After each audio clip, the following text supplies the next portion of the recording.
I'd like to welcome you here to the new theatre in Connolly House for this afternoon's penultimate event of the James Connolly Festival of year 2023. This year's festival centred around the theme of war and peace, and today's lecture is titled US Imperialism and the Threat of a Third World War. We would like to give a warm welcome to this year's guest speaker, Andrew Murray. Andrew was a founder member of Stop the War Coalition and is currently the organisation's Vice President. He is the former Chief of Staff at Unite the Union and was a special advisor to Jeremy Corbyn during his time as leader of the British Labour Party. Andrew has been a member of the Communist Party of Britain for most of his life, so give Andrew a warm welcome.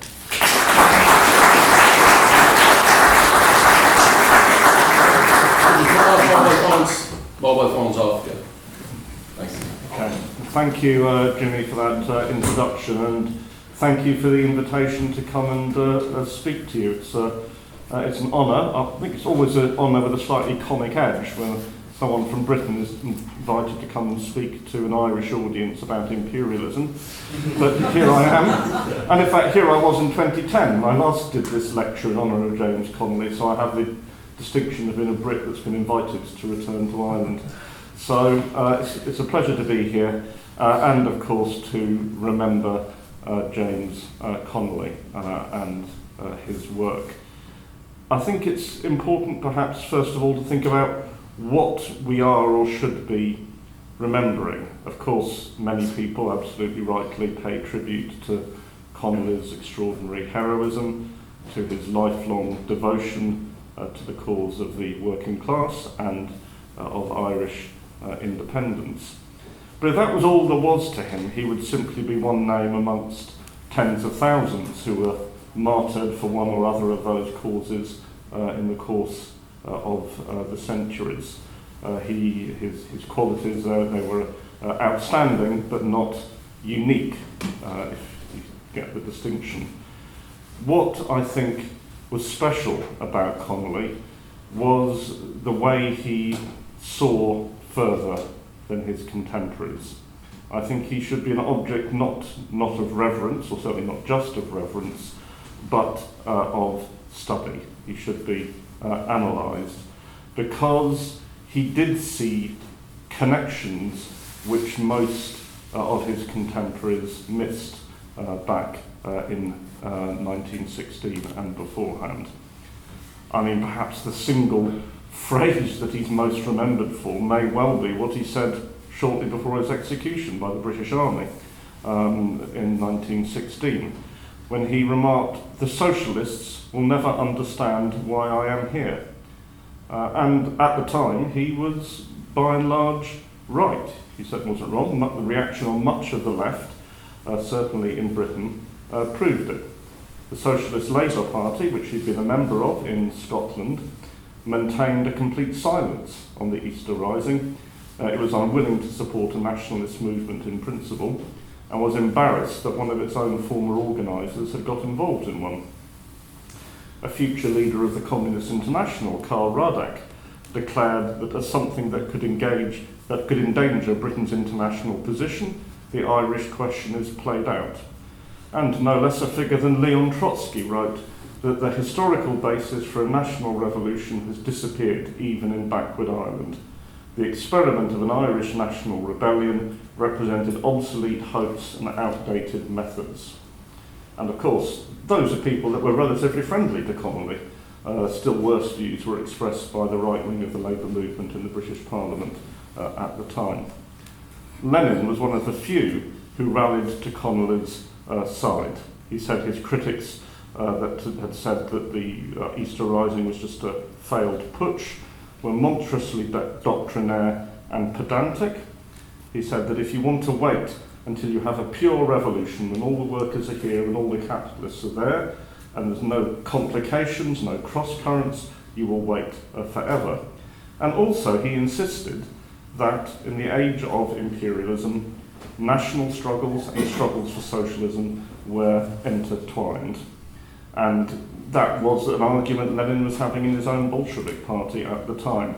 That was also the theme of my 2010 lecture, which I'm sure is engraved on everyone's memories, so I won't go on at much greater length about it today.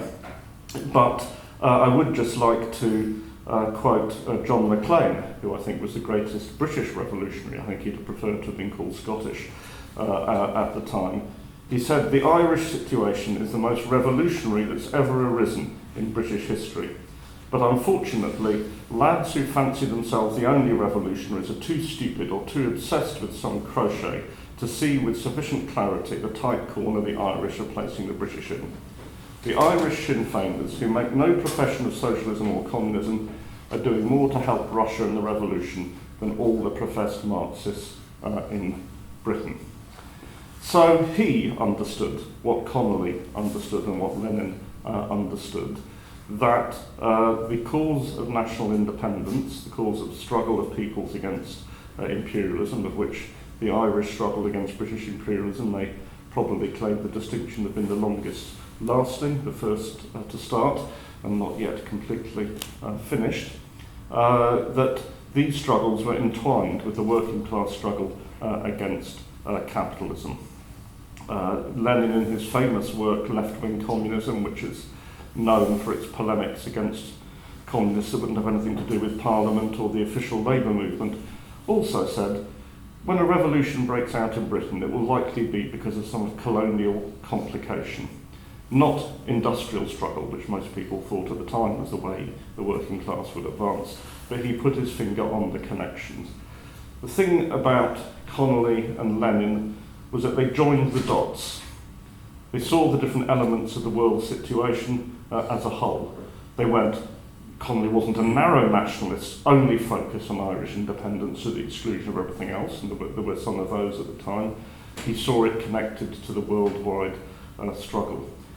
And today, we are faced with similar challenges, only there's probably even more dots for us to have to try and join up. We have a shadow of nuclear war hanging over us. In fact, one of the worst aspects of the last year or so is because talk of nuclear conflict has once again become almost normalised in political discussion. We face catastrophic climate change, the depletion of scarce resources, global hunger, and as a consequence, mass migration. Now, none of this can be separated from imperialism, from the global drive to accumulate capital without limit and transfer value to the richest countries and the richest people in the richest countries. So perhaps today we have to deal with an even wider range of problems than James Connolly did, and imperialism still sits at the centre of those. In particular, it is the motivator of a drive to war, a war which has already broken out in Europe and threatens in other parts of the world as well. So discussing imperialism really could not be more relevant. I don't want to be guilty of immodesty, but in 1997 I published a book called Flashpoint World War III about how the New World Order then unfolding, and everyone was saying it's going to be peace and freedom for everyone, I was arguing was going to be no such thing. When the publishers had it, they said, well, can't you make a sort of dramatic introduction in which you talk about how a Third World War might actually begin? So to oblige, I did, and I said it will break out in a conflict in Ukraine between the West and Russia.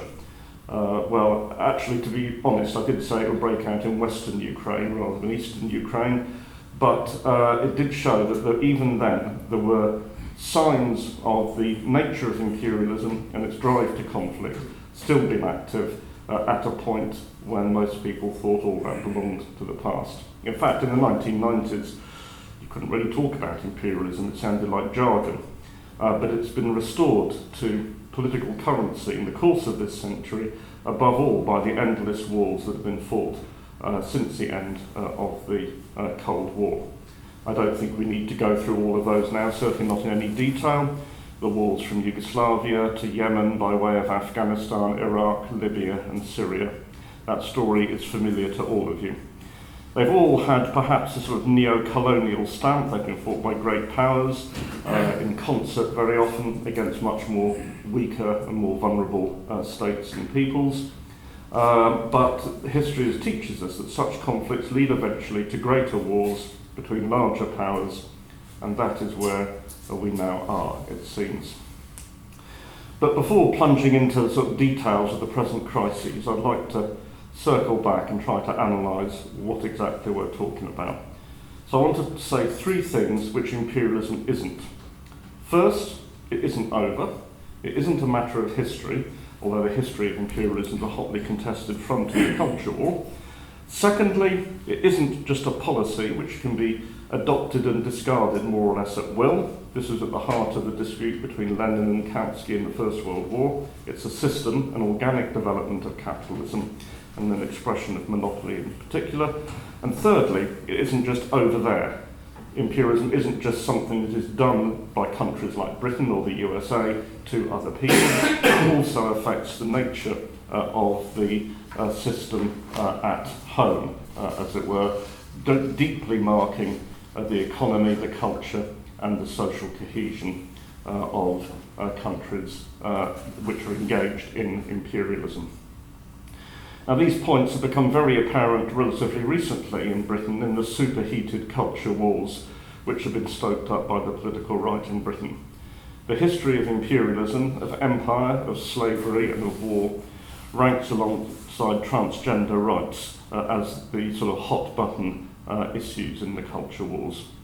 For example, the historian Robert Toombs, who's written a number of generally well-received books on British history, argues that one should not question the mainstream narrative on the history of empire, because doing so erodes or undermines the foundations of British society today.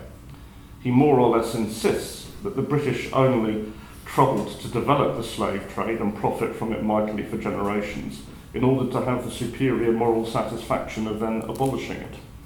And he attacks British black historians, as well as historians from India and elsewhere, for the temerity of dwelling on the crimes of colonialism, on the famines which scarred Ireland and India, and the huge profits made from the slave trade. Only a positive narrative of Britain's past, of its ascent from sort of the primeval swamp to being a beacon of liberty, only that narrative, embraced by everyone, provides a basis for a cohesive society today, he and other elite propagandists argue. So it's a backhanded recognition that when the protesters pulled down a statue of the slave trader Edward Colston in Bristol, they were destroying more than an image of an individual. It was an acknowledgement that British society itself has at least one foot on the slave trading pedestal, and if you tear down the statue, you are also striking at the foundations of society. And one can make the same point in relation to the economy. The destructive domination of the City of London, of the big arms and energy companies profiting from war and climate change, are rooted in imperialism too. And of course, Britain's history cannot be separated, British capitalism's history, from the history of slavery and the reparations, at the start of the Industrial Revolution, the vast reparations paid by the British state to slave owners when slavery was abolished represented a massive injection of capital into industry, because by giving already wealthy people about £25 billion in today's money, they were ensuring they were jump-starting Britain's industrial hegemony. But all these connections are powering new movements. The attack on the Bristol statue was in the context of the Black Lives Matter movement, which was itself triggered by racist police murders in the USA. So here imperialism was connecting past and present, slavery and racism, Britain and America, all tied together in a movement of opposition to oppression. So in that sense, Toombs and his ilk are not wrong. The status quo rots when the past is re-examined, because it is not really past. It is a present danger for the ruling class, and it is articulated through today's society.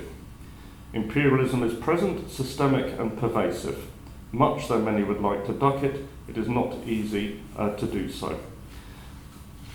For it to take this one example recently, Extinction Rebellion organised a weekend of actions in London against climate change and highlighted the legacy and present reality of war as impacting on climate, as one should. And another example, depleted uranium is on its way to the Ukraine, courtesy of the British government, despite the overwhelming evidence of the long-term consequences of its use elsewhere. And no one can discuss the migration crisis, or it's manufactured into a crisis by the media and the establishment in Britain, without looking at its roots in war and global poverty and a history of colonial oppression. So those three things are what imperialism isn't. It isn't over, it isn't over there, and it's not history. What is it? The simplest and most useful definition that I've come across was given by the late Marxist historian Victor Kiernan, who wrote, "Imperialism today may be said to display itself in coercion exerted abroad by one means or another to extort profits above what simple commercial exchange procure." This points the way to understanding imperialism as a response, in Marxist terms, to the tendency of the rate of profit to fall in a capitalist society, and to the imperative of transferring value or super-profit from oppressed and underdeveloped and peripheral countries to capitalist monopolies. There's a variety of means of this, including unequal exchange, super-exploitation of labour in Asia, Africa, Latin America, and elsewhere. But the formula also says that this is not a technical operation. It's not a simple variation on market relationships. It reflects Lenin's formula that in politics, imperialism was violence and reaction. And this definition has the merit of indicating both the source of imperialism in the imperatives of capitalism and in laying stress on its political aspect as a system of domination, the coercive dynamic. That is to say, the role of the state remains central to the process of extracting and transferring value on an unequal basis, of plundering resources for profit. It is not a matter of pure market relationships now, any more than it was 100 years ago. And again, if you want a sort of definition of how imperialism relates to capitalism, the words of the great battle hymn of the British Empire, "Land of Hope and Glory," are peculiarly well suited. I'm not going to sing, don't worry, I'll read it. "Wider still and wider shall thy bounds be set. God who made thee mighty, make thee mightier yet." Now, the author was writing about the British Empire, but that also describes capital accumulation. Wider still and wider, make thee mightier yet. So the fusion of the Union Jack with Karl Marx's formula, MCM+, has seldom been better expressed.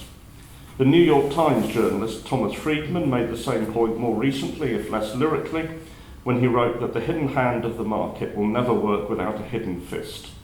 The latter was, of course, the Pentagon, the military strength of the USA.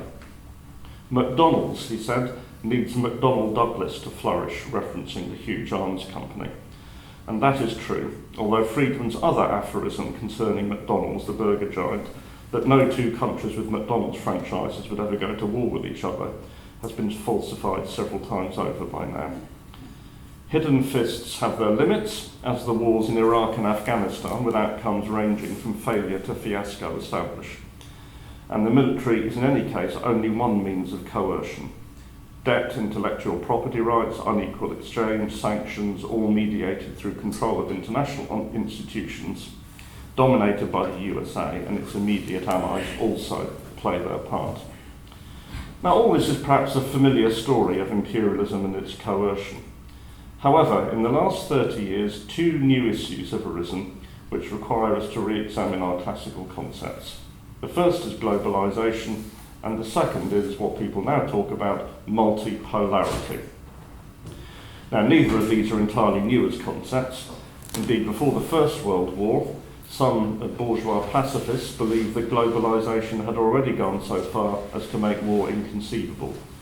Yet both these are now presented as challenges to the Marxist understanding of imperialism, even if today we can already see globalisation of the 90s and the early part of this century going into reverse. Now, on this point, simply saying there's imperialism in the world isn't sufficient, because it doesn't tell you all that you need to know about the different types of world order that could exist. I can think of three different models. The first and most obvious is inter-imperialist rivalry. great imperialist powers struggling against each other. And that's what defined world politics for the first half of the 20th century and led to 2 world wars. Those wars didn't begin because the ruling classes willed them. I might make an exception for Hitler, who represented imperialist ideology at its most deranged, but because they were unable to stop them. The imperatives of competition between monopolies, escalating from the corporate to the state level, mandated those conflicts. So when one speaks of multipolarity today, as if it was always an obvious benefit, we need to be cautious. The world wars arose in a period between one hegemonic power declining, Britain, and another, the USA, ascending. And we are seeing new wars starting today in a world that is getting more multipolar. It is disputed in the anti-war movement and on the left in Britain and internationally whether the clash in Ukraine corresponds to an inter-imperialist war or something different. In large part, that turns on whether or not today's Russia, which is undoubtedly a capitalist country, is also imperialist. I don't want to go into that issue today. If anyone's interested, I have argued the point elsewhere. But what I would say is that such an assessment must proceed from a dialectical and concrete analysis of Russia's political economy. It can't be based on simply political desires as to whether we want Russia to be imperialist or not. We have to actually look at what is going on in that society and the economy. And the same is true in principle for China as well. Its political economy requires the closest examination, although the case for it being any sort of imperialism is far, far weaker. I would perhaps like just to sort of deviate for a second here to just touch on the question of China, because it is at the centre of so much discussion about world politics today. Is China socialist? Is China capitalist? What does this mean for the world either way? My only sense, or what I want to say, is that if it is a socialist or if it is capitalist, it is not like a socialism or a capitalism that we have seen before in either case. And I think, having studied China a bit and been there once, I did come back with a feeling of how long can we continue to try and cram a society which is a quarter of humanity, has a civilization as old as any on the planet, into concepts, socialism and capitalism, that yes, are universal or have universal application, but were worked out in 19th century Europe. How can one expect that China is going to correspond in a pure manner to something that's worked out that long ago by people in a different culture with different philosophical traditions? The Chinese philosophy is innocent of Hegel and all these other sources that Marx drew on. So I think we have to analyse China carefully, but not by simply trying to make it, cram it into boxes that we have designed over here in other times. At any event, we're now in an age where great power wars are happening and still greater ones are looming. And I think it would be unrealistic to give this lecture today without touching on the Ukraine war. In my opinion, the Ukraine war is 3 wars in one, and that's not unusual in the history of wars. Pure wars without any complications, cross-currents or conflicting aspects have probably never happened. First, there's the civil war, pitting Ukrainian nationalists against the Russian or Russian-oriented population in the east and south of the country. That war has been going on since 2014, if not earlier, and had already claimed thousands of lives before the invasion of last year. It is rooted in the complexities of Ukraine's position after the breakup of the Soviet Union, with many citizens feeling they were in the wrong side of the new borders that arose. And that's true not just of Ukraine and Russia, it's true of other parts of the former USSR as well, where there's similar, if less dramatic, conflicts.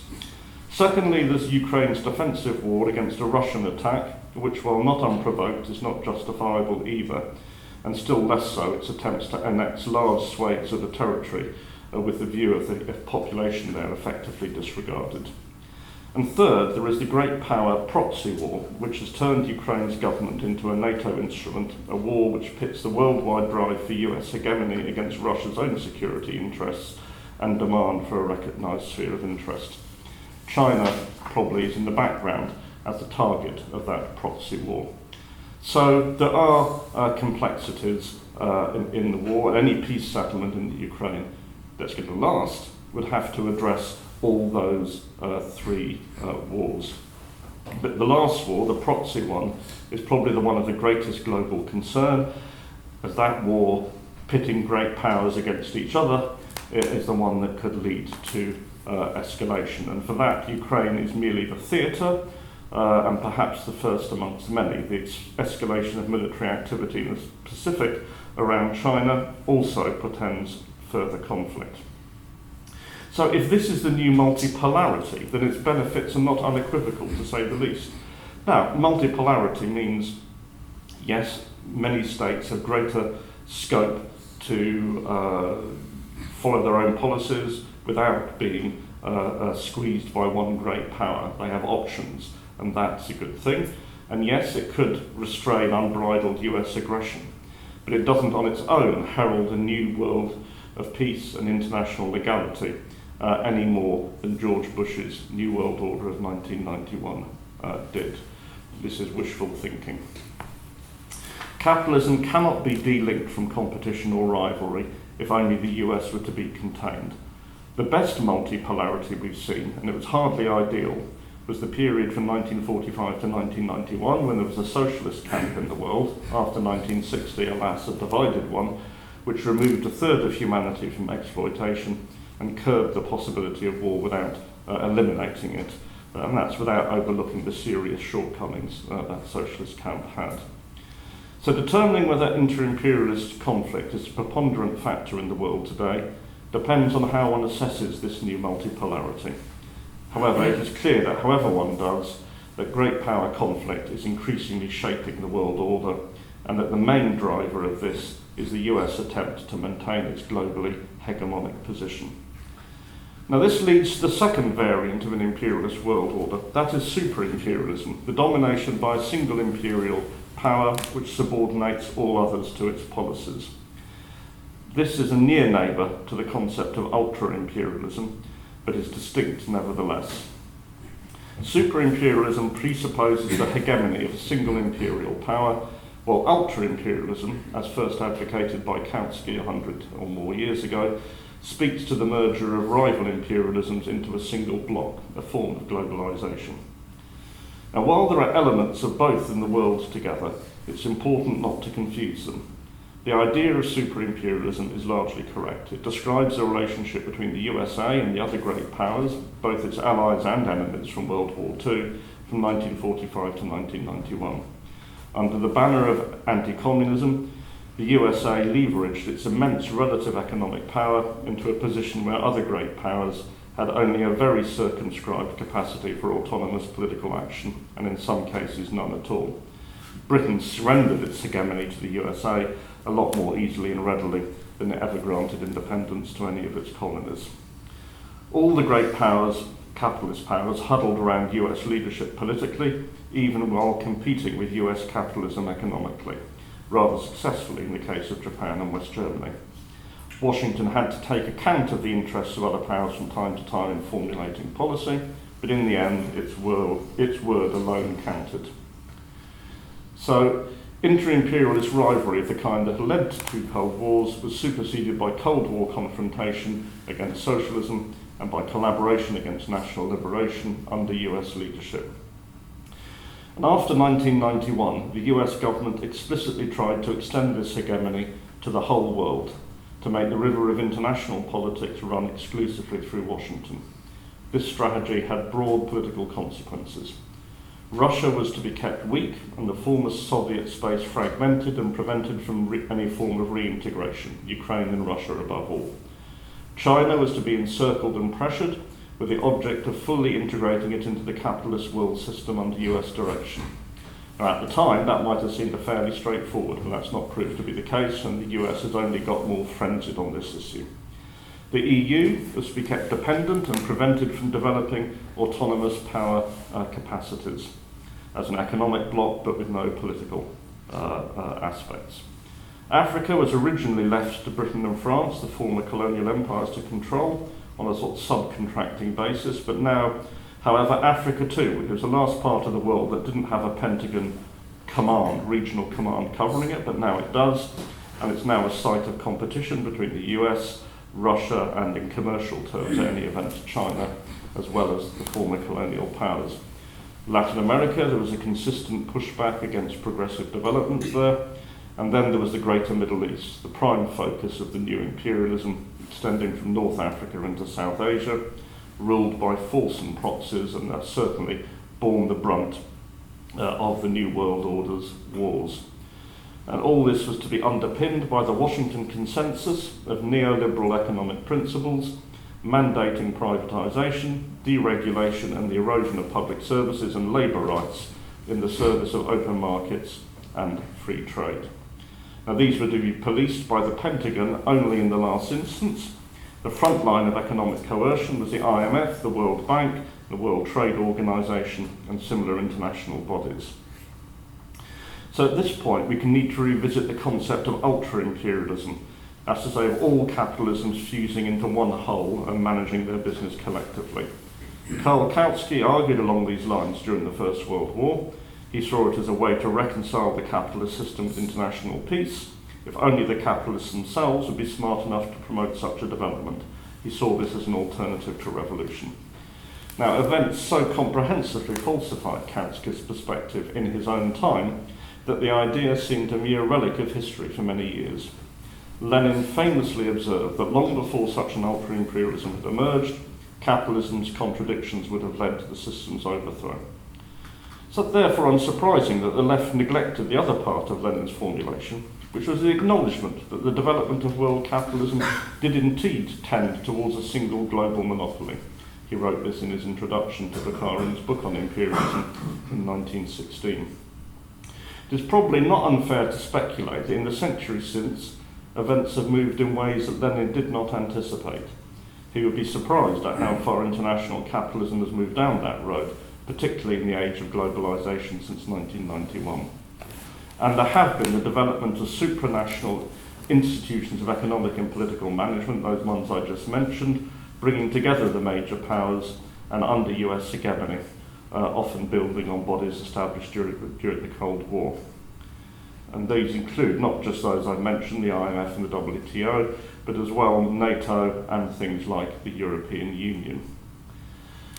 This, allied with the spread of capitalism globally, has led to a revival of Kautsky's sort of ideas.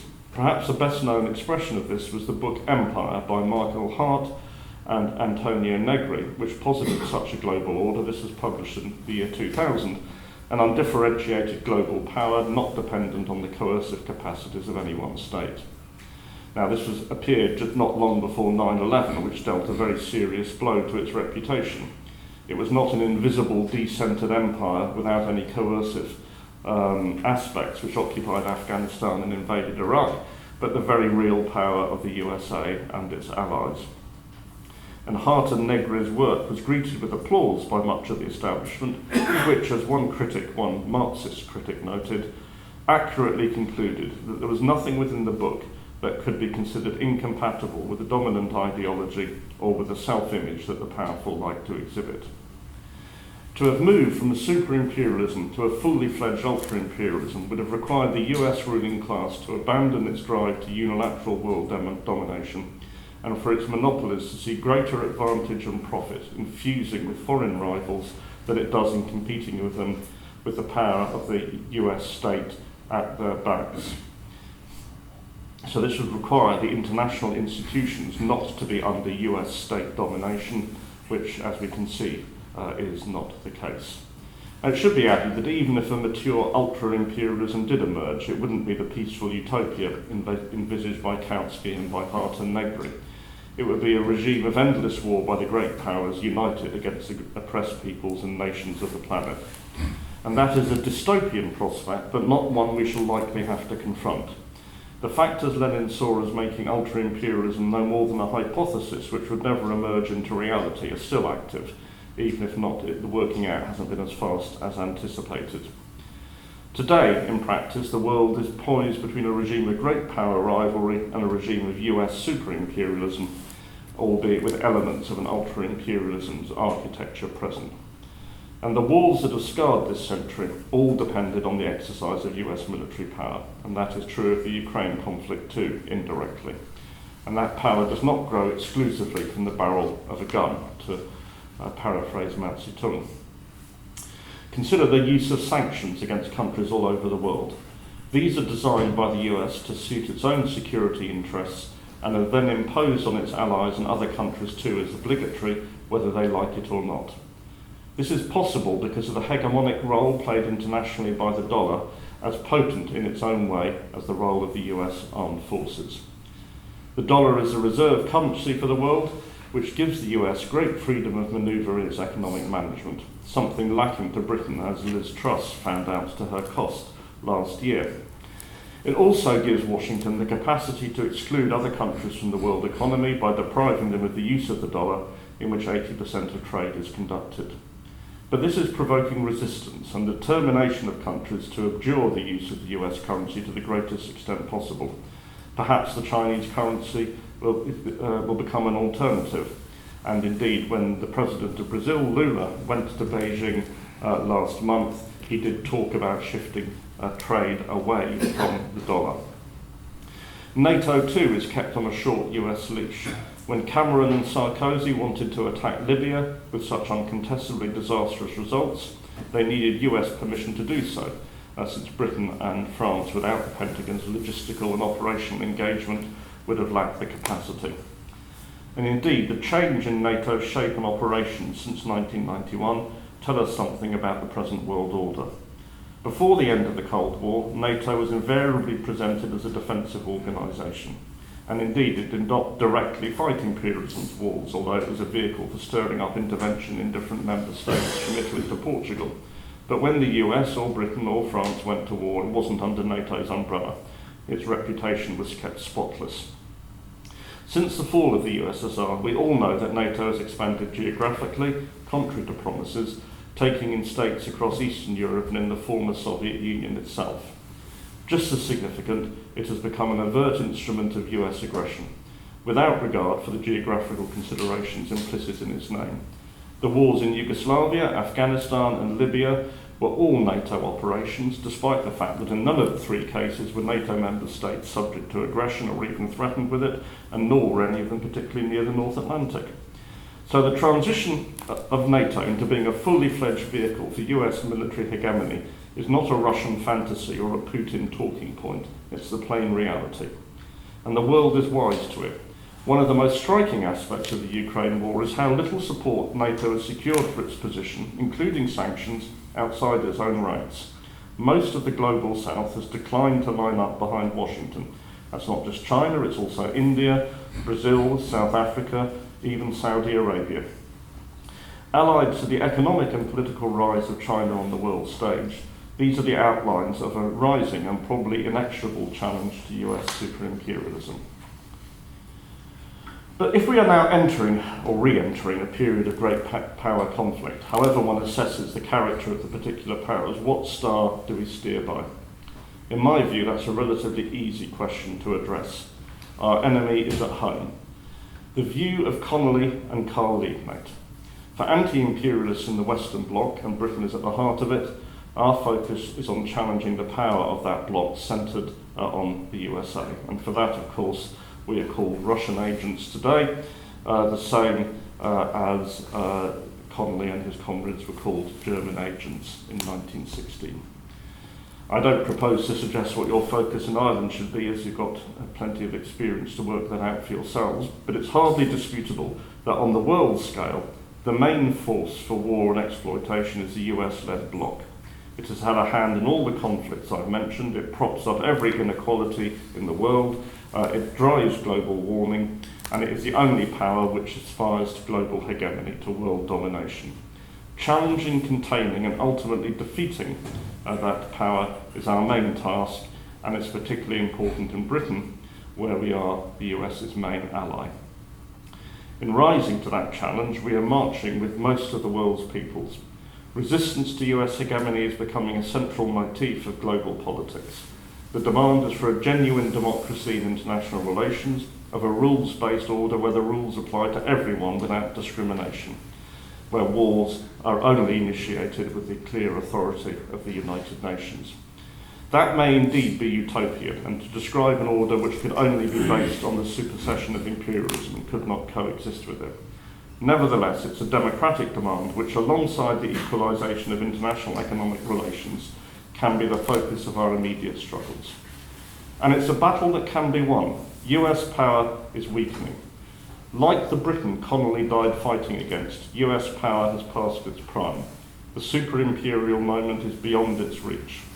While the decline of the US has sometimes been too often prophesied and exaggerated, the trends are real and have been going on since the Vietnam War and the end of dollar convertibility into gold in the 1970s. This decline is clearest perhaps not by any particular international measurement, but by a consideration of the internal state of the USA. In another part of the world, it might be described as a failed state, since at the last time of asking, it failed to organise a peaceful transfer of executive power. A society riven by racism, by medieval levels of inequality, by extraordinary state and private violence, by deep cultural fissures, and rising authoritarianism and disdain for democracy. This is a society which has long since lost its shining city on a hill global image and is seen as simply a playground for its ultra-rich. And it is losing altitude internationally too. China may overtake it as the largest economy in the world before long and is certainly outproducing the USA on many key indices. Moreover, its socio-economic model is increasingly seen as a more workable alternative to US dysfunction. And as noted, the US can no longer assume it can whip up diplomatic support for its initiatives. Indeed, Iran and Saudi Arabia have turned to China rather than the US as a long-term regional hegemon to help resolve their disputes. Latin America is increasingly following its own progressive path, not without the risk of US intervention, but with that risk diminished. And while the Ukraine war has undoubtedly consolidated US influence in Europe, there is no certainty that this will survive a return of Trump or a Republican co-thinker to the US presidency. Now, this decline is relative only. The US is still by a very large margin the greatest military power on earth and has the largest economy. It girdles the globe with its 700 military bases, has more aircraft carriers than all other states combined. Yet these are not so much earnests that they're going to reverse the decline, but warnings that it will not proceed peacefully. And indeed, there's few precedents for a peaceful decline of a world hegemon in history. And the great danger today is of a fresh world war, probably more pressing than at any time since the Cuban Missile Crisis of 1962. The present conflicts already risk transitioning into that war. I've mentioned the war in Ukraine, and probably the even more alarming threat of war against China in the Pacific, a war the US with British support is overtly preparing for. The AUKUS military pact uniting the US, Britain and Australia in a new arms escalation, along with the creation of the so-called Quad of US allies under the Pentagon's umbrella, further develop bloc politics in the region, and bloc politics are always the forerunner of war. Britain has sent its one working aircraft carrier, because the other one broke down before it got past the Isle of Wight, to the Far East in pointless provocations against China, and a war psychosis is being whipped up over everything from Hong Kong to TikTok, with demands that China conduct its internal affairs in line with US specifications. Above all, there is set to be a flashpoint regarding Taiwan, almost universally recognised to be a province of China, yet treated not so much as an independent nation, but as an advance guard for US interests. So today, the old lesson that imperialism means war stands true. That must surely be the central cause of the movement against imperialism today. Above all, stop the drive to war. Demand leaders who respect international law, seek peaceful solutions, and have the wit to recognise that cold wars always risk turning hot. But do we socialists understand better today? Are we meeting Connolly's challenge? Well, the balance sheet is mixed. Last year, shamefully, the British TUC decided to campaign for an increase in military spending, almost unbelievably, at a time of austerity, of strikes, of attack on living standards and on workers' wages, and devastation of public services, the TUC agreed on a short-sighted argument about jobs in manufacturing to a campaign for an increase in military spending, an increase which could only come at the expense of either enormous tax increases or enormous cuts in other forms of government spending. So that is a sign as to how the thinking of imperialism still permeates our movement. But it's not the only sign. As the chair said in introducing me, I worked with Jeremy Corbyn for throughout his period as leader of the Labour Party. And the thing that was clearest about the response he got from the establishment, including the establishment within the Labour Party, was his anti-imperialism that scared them most. I don't think there'll ever be a coup in Britain by the establishment in order to keep the water industry in private hands. They could let that go if they had to. But they feared his anti-imperialism, his lack of commitment to NATO, his support for the Palestinian people, his support indeed for people struggling all across the world. And we were told that this would be utterly unpopular, that the British people would reject it. Well, let me tell just one story that shows how that wasn't the case. In the 2017 general election campaign, you may remember that campaign was scarred by a terrible terrorist attack at a concert in Manchester, where an Islamist terrorist blew himself up and also killed 25 other, mainly young women who were at a concert. Campaigning was suspended for a few days, and when it resumed, we had to consider what Jeremy would say about this. Everyone, all conventional wisdom is to say you just condemn the terrorists, praise the emergency services, and get back to business as usual. But there were those of us around Jeremy, including, as it turned out, Jeremy Corbyn himself, who said, well, what's the point of getting to be leader of the Labour Party if you don't say the truth? That these attacks absolutely have to be condemned, they're absolutely terrible, absolutely the terrorist is the one who is responsible, but this shows that the war on terror has failed and that we are attacked by terrorists because of the foreign policy decisions Britain has made. And Jeremy said that. Of course, the roof fell in. The Conservatives were all over the media saying Corbyn blames Britain for the Manchester atrocity. But they were only saying it for half a day, because the first opinion poll came in and it showed that 2/3 of the British people agreed that British foreign policy had made these attacks more likely. So the Tories had to drop that line of attack. And that was a sign as to how people are not stupid. They know the consequences of imperialism around the world is going to be blown back at them. And so the Corbyn period was a high point for anti-imperialist politics. Those politics were popular and they rested on a substantial base of both activists and public opinion in general. Now, today, of course, Keir Starmer has reversed all that. His foreign policy, or his worldview indeed, because it's just based around an incantation of 3 words: NATO, Trident, Israel, Israel, Trident, NATO. He's guaranteed that there'll be no rocking of the boat under his leadership. And of course that comes along with him guaranteeing a reversal of all the policies Corbyn proposed, anything that challenged capitalist power. So James Connolly's dialectic is still at play. The link between the struggle against imperialism and the struggle for social advance, they do interconnect at every stage.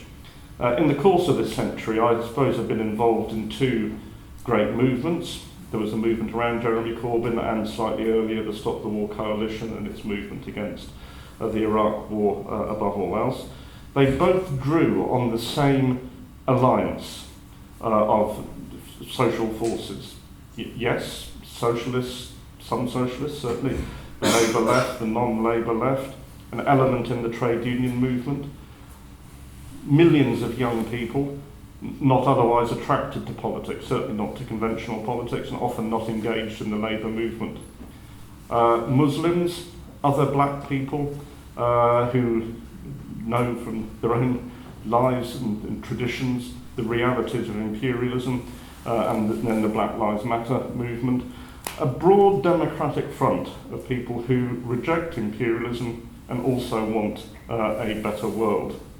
So the fact that this movement has recurred twice in the last 25 years, slightly under, is the greatest cause for optimism, that it cannot be beaten down and removed because events in the world keep bringing it back to life again.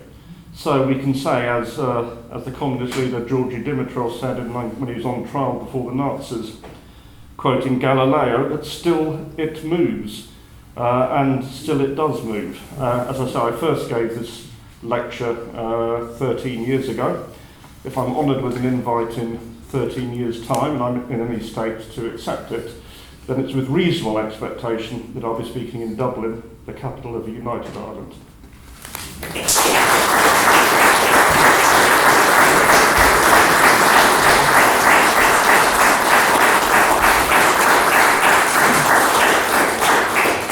Thanks, Andrew. That was an excellent analysis of where we stand globally today, and very interesting what you're saying there about Corbyn's anti-imperialism was the real threat that he emanated, and we see today here in Ireland our kind of hope of the young people and of the left looking towards Sinn Féin.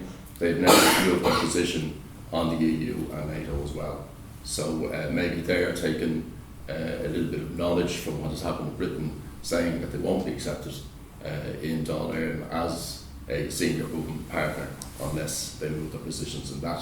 So it was an excellent analysis by Andrew, and we'll take a few questions now if people want to. Yeah. Thank you for your talk, Andrew. You've raised a lot of questions. Maybe other people will ask them, but I'll ask you the question I came with. When the new START treaty runs out, which is already an extension, so there's no facility for another extension, in January 26th, there's no process of verification of nuclear weapons. There's no treaty. Like you mentioned, the 1962, they were talking to each other in 1962. There were phone calls, there were back channels, they were in constant. Now nobody's talking to each other.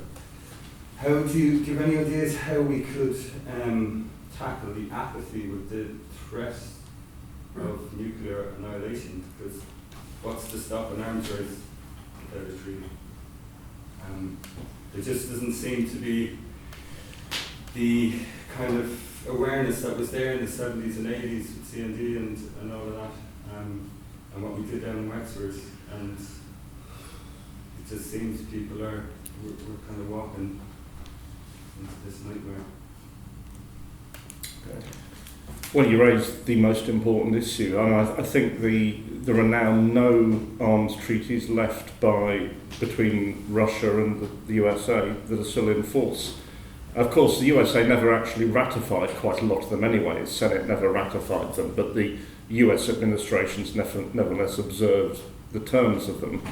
But actually, either Trump or Putin have now scrapped the last of them. So Putin suspended it, but he said he'll still comply with the yeah. spirit of it, but there's nothing. I mean, these treaties take years, right? Well, they do, and you're right. It's the lack of any contact now, and also now, when they were signed, you had to. It was basically the USA and the Soviet Union. Now you'd have to consider China as well, and that's the Americans saying that China is building up its arms. Although, I mean, China has less arms in its own neighbourhood than the Americans do. You know, they have, you know, the South China Sea gets its name for a reason. It's not the South Californian Sea or anything. So it is now very, very difficult, and you have other nuclear powers as well, both acknowledged ones like Britain and France and unacknowledged ones like Israel. So I think that the drive for multilateral nuclear disarmament does need to be absolutely raised, and it is, as I said, I think one of the most frightening things of the last year is how talk of nuclear weapons being used around Ukraine has become almost normalised. It's almost like we've been softened up for this happening. Now what we don't want to do is for the movement that you're calling for to only arise after a nuclear weapon has been used. Well, it's too late. I mean, there's no limited nuclear war. No, there isn't. There's no, that's it. There isn't. So yes, that's a very serious issue. Yeah. Concerning China, I think Deng Xiaoping summed up when he said, socialism in China is written in Chinese characteristics, which said, when Mao Zedong spread the power of God, was it not during the Japanese occupation? It's taken out of context. And the question I want to ask is, we don't know what Connolly's attitude is. What's your attitude to the Good Friday Agreement? Because it seems to me it's becoming more and more unstuck. I mean, in Northern Ireland. Well, I mean, most of the left, I think, would support the Good Friday Agreement as a step that brought, a measure of peace to Northern Ireland and ended most aspects of that conflict. I mean, my own view is that Britain should withdraw from Ireland unconditionally, but the Irish people have to determine the terms and nature of their own eventual unity, and the Good Friday Agreement provides a way forward for that. But it's hard to deny that the institutions haven't really functioned in any particularly purposeful way. The institutions in the six counties haven't functioned in any particular way. But I mean, my underlying view is that these are questions for the Irish people to solve, and that Britain really should have no part in dictating any solution to the people of Ireland. And that obviously includes the unionist communities in the north. They are part of the Irish people, but that's my view. So, since the Good Friday Agreement was supported by the majority of the communities in Northern Ireland, it would be wrong for me in Britain to have any different view. Any other questions? No. Okay, you guys have? I just wanted to ask. Just take two in Britain at the moment with the Labour Party, it's Keir Starmer is in power and he's very, centrist. Or is there any hope in the Labour Party of it moving towards a more socialist viewpoint, or getting rid of, Starmer and bringing back someone like Corbyn? In the short term, I would say no. That's to be realistic, because not only is Starmer there, they've passed a number of rule changes and procedures, all designed to prevent any recurrence of the Corbyn period, which was a nightmare for them. Even though in 2017 he very nearly led the Labour Party to victory and got more than 40% of the vote, which the Labour Party has only achieved 3 times in the last 50 years. But one has to remember that the position looked very bleak under Blair. Anyone who thought under Blair that the Labour Party had any chance of becoming a progressive vehicle would have been laughed to scorn, and yet Corbyn emerged because I think primarily because of the mass struggles over the years against war and against austerity, of which he'd been a tribune. Now they're doing everything possible to block that possibility happening again. But so the only way it'd be completely blocked is if the Labour Party walls itself off from society entirely, and the currents that affect the people don't impact on it at all. So it's possible that in the future there could be another, if not Corbyn, it'll be something different. So while it's impossible to envisage the Labour Party as being a vehicle for socialism, that it could open up possibilities and open up space for working class and socialist forces to advance. That could happen again, but in the short term not. I think the most likely scenario is that Starmer will win the next general election. His government will not resolve the great problems that working people in Britain face. That will then lead to discontent that maybe will be expressed through trade unions who are affiliated to the Labour Party, and that could create perhaps space for some positive development, but at the moment a straight move back to Corbyn I don't think is foreseeable. It's a final question there, Anthony, and the last question. Our distinguished speaker covered a vast range of of territory. But one thing you didn't mention, I think, was Brexit. And would you regard Brexit as a blow against imperialism? I thought that it's very clear the British establishment, or the mainstream establishment, didn't want Brexit, but it was pushed through. And I would think myself that one of the reasons why Labour did so well in 2017 under Corbyn was that the working class generally, particularly in the north of England area, assumed that Labour was going to implement Brexit. And by 2019, when Johnson got an 80-seat majority, many of these Labour people or Labour constituencies had the impression that that wasn't going to happen. And I think that's part of the situation in Britain. But Brexit, of course, James Connolly said the left should try and establish an independent state. Well, in Britain, Brexit, you might say, was an attempt to re-establish the independence of the British state vis-a-vis the EU, which is a kind of super-imperialism of a kind. So I wonder would the Speaker consider that the attempts to defend the state against transnational political developments like the EEC, for example, is a form of opposition to imperialism. And that context, Brexit is a positive development, though of course there are attempts to undo it or to overcome it. And of course in different countries around the EU, people are very much concerned, as you know, with the attempt to defend national democracy at the level of the state.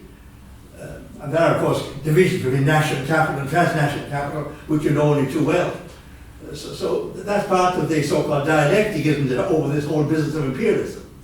Well, it is. I mean, and Britain is an imperialist country, whether it's within the EU or outside it, unless there are social changes in Britain itself. I voted Leave in the 2016 referendum because which is a position of most of the Labour movement once upon a time when I was young, because it's clear that you can't advance to socialism within the EU's rules and procedures, and it is, as you're suggesting, in my opinion, a structure designed to maintain capitalist power. And I think also your analysis as to how Corbyn failed on this issue between 2017 and 2019 is correct. 2017 we said we'd respect the referendum result, in 2019 we didn't, and that explains an awful lot. However, it's also clear that a Brexit under the Tories was never going to work well either. The Tories are going to serve the interests of British capitalism inside or outside the EU. Most capitalists wanted to stay in the EU, most big centres, but not all of them. And certainly there was an element that, there were two elements that were driving in the Tory party against Brexit. One was those who had a fantasy of Britain becoming a Singapore on the Thames, deregulated, low tax, low wage, and sort of free market utopia, free of all EU regulations and standards. And secondly, those who had a sort of chauvinistic, nativist view that this was a chance to relive the glories of empire while keeping all foreigners out, and so on. So it's not surprising. For example, austerity in Greece, Ireland, indeed, Italy was imposed by the EU. Austerity in Britain wasn't. Austerity in Britain was imposed by Cameron and Osborne and the British Tory government.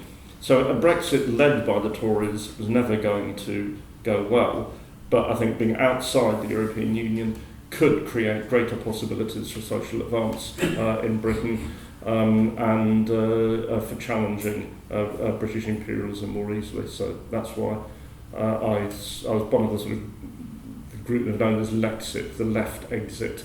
I can't claim that we made the political weather in 2016. The no campaign was very much driven from the right. But nevertheless, I think there is a respectable position of democratic sovereignty and potential for social advance that Brexit has opened up. Okay, so finally, no more questions. Finally, big thanks, Andrew, again for your wonderful analysis. We'll probably have you back in 14 years' time. Looking forward to that. The final event of the James Connolly Festival will be on tomorrow in Arbor Hill, where the Communist Party honour the founding father of socialism in Ireland, James Connolly. It's at 3 o'clock. It'll be followed by a social in the Cobblestone, and there we're going to try and raise a few bob for medical supplies for Cuba. So we're all invited and all very welcome. Bring your friends and families, and we'll have a good day and sing song and some music as well. So thank you all for coming, and see you at next year's festival.